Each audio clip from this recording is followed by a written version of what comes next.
Agra PDA के मान सम्मान के संघर्ष का नया कुरुक्षेत्र बनकर के निकला है और हमारे पीडीए के सम्मान और पीडीए से जुड़े हुए लोगों को बहुत बार अपमानित होना पड़ता है। समय समय पे हम लोगों ने अपमानित महसूस किया, अपमानित हुए हैं। जो आदरणीय सुमन जी के घर पे हमला हुआ है, ये कोई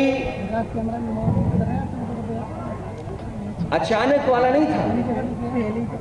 आदरणीय सुमन जी के घर पर जो हुआ है हमला, बहुत सोच समझ करके हमला हुआ है, बहुत सोच समझ करके तैयारी के साथ हमला किया गया है। ये कोई सुनने में आ रहा है, जो सुनने में आ रहा है, हो सकता है वो बात आप लोगों तक मुझसे पहले पहुंच गई हो। योगी जी की निगरानी में उनके एक सलाहकार और कुछ इंडिपेंडेंट स्वजातीय एमएलए जो राजस्थान के थे, इंडिपेंडेंट एमएलए को लखनऊ के एक बड़े होटल में बुलाया गया था।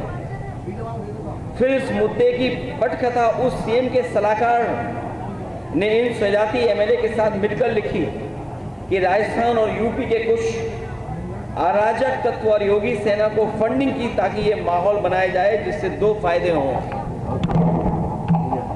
आपने आगे बम्बू लगा रखा है क्या? अच्छा, और क्या?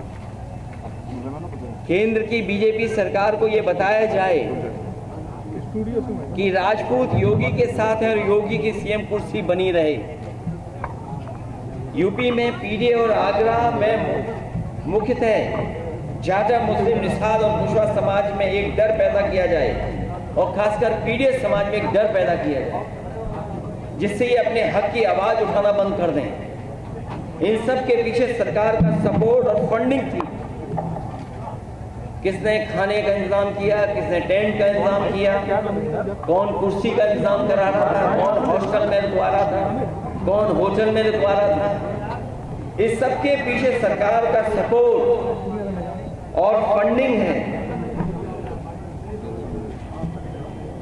कई एजेंसियां जो योगी जी के सेना की गाड़ी के काफले नफरत वाले रील्स और असलों की फोटो को वायरल करते हैं। आखिरकार ये वायरल कौन करता है, ये फोटो को, रील्स, उसके पीछे कौन है, कौन फंडिंग कर रहा है? इन सब के तार कई जिलों से जुड़े हुए हैं जो मुख्यमंत्री जी के स्वजाती लोग हैं। फॉरवर्ड करो, फॉरवर्ड करो भाई, पकड़ो। और मैं इसलिए कहता हूं कि सरकार पिछड़े दलितों और अल्पसंख्यकों को डराना चाहती है।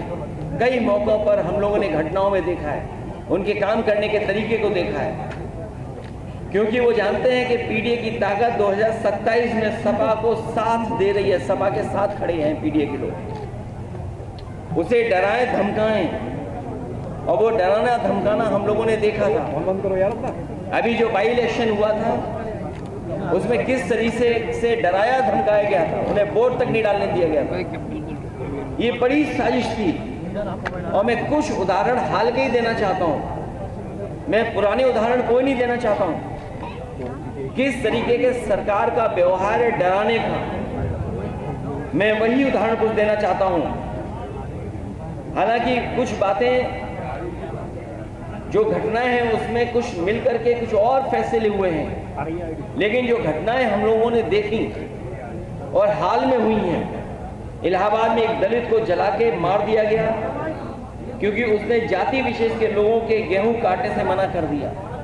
क्या आज के आजाद भारत में जहां बाबा साहब भीमराव अम्बेडकर जी का संविधान हो, वहां पर ऐसी घटनाएं होंगी कि अगर गेहूं के काटने के लिए मना कर दें तो उसकी जान ले लेंगे जला करके?